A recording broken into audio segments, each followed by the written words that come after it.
This is Getting On With Life, Biblical Wisdom for Successful Christian Living. And this lesson is Paper Tiger.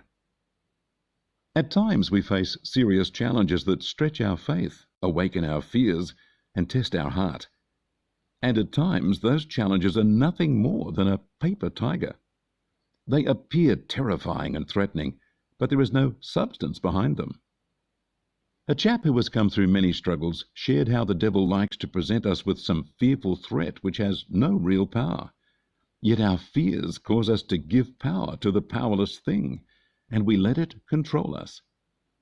That reminded me of a challenge my wife Susan and I faced over 40 years ago. It was a classic paper tiger situation. We were heading overseas to New Zealand with our 3 young children to attend a Bible college. There were challenges in raising our funds, making our first trip overseas, planning around the needs of the young children, selling my car, and so on. We had sent the application and handed our pastor the reference documents he had to fill out, and we busied ourselves in getting the money and being organized. The application asked if we already had the money for the course or not. I was honest and said, no. One morning I received a phone call from my pastor, quite annoyed with me. He said he had received a message from the college asking simply, "Are Chris and Susan coming?" He scolded me for not doing a better job of communicating with the college, telling me other people might miss their opportunity to go because we messed up our application. I was shocked and severely rebuked.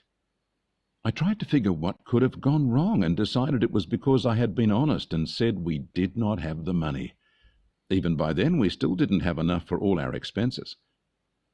When I told Susan about the call, she was distressed and tearful, feeling this challenge on top of the pressure of the whole preparation. She told me to pull the plug and tell the Bible college we weren't going. It was all too hard and painful. I stood in the home, my wife seated beside me sobbing in distress, feeling completely rattled by this unexpected storm that struck from nowhere, wondering if I'd done something wrong. Somehow, I realized this was a test of faith. I could play safe and accept that we didn't have the money, cancelling our application and missing this step I believed God wanted. Or I could hold to my course expecting God to come through. I spoke out, "We are going." Immediately, Susan's entire demeanor changed. She brightened instantly, wiped her tears, and asked how I was going to tell that to the Bible college. This was the late 1970s, so there was not the internet and mobile phone texting we take for granted today. I said, "I'll send a telegram."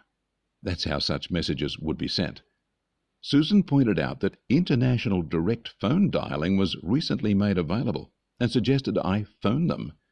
That thought scared me, as it would be expensive, and if something went wrong I could end up with a huge bill. I'd never dialed overseas before. I made the call, with Susan's ear pressed against the phone handset. The call was answered in a common room where the students were having a break, and someone said they would go off looking for the person I needed to speak with. The phone went clunk on a table, and I waited for a long time before it was picked up. I was sweating over what all this silence was costing me. Finally, the admissions lady picked up the phone and I virtually shouted at her. In my head, I felt I had to talk loudly since the person was so far away. "This is Chrisfield, and I want you to know we are coming." The lady answered relaxedly, "Yes, I know." That bewildered me, so I asked, "Then why did you send a message to my pastor?" She explained she had received the pastor's reference but not our application, so she wanted to know if we were still intending to come. Shortly after she sent that message, my application turned up in the post, so she had her answer. That really struck me. There had been a simple mix-up. It had nothing to do with all the things my pastor rebuked me about. It had nothing to do with my concern that we didn't have the money yet. It had nothing to do with other people missing out on a place at the college because of my irresponsibility. It was a paper tiger. It had the illusion of being a serious issue, but it wasn't an issue at all. If I had followed Susan's response, I would have sent a message saying, "We are not coming," and the applications lady would simply have put our application aside and not thought any more of it. But we would have missed God's purpose. I wonder if you have confronted such trumped-up situations. I suspect that we each face things at times that appear real. One definition of fear is as false evidence appearing real, FEAR. God will let your faith be tested at times, so be ready to stick with God's word and your trust that God has everything under control.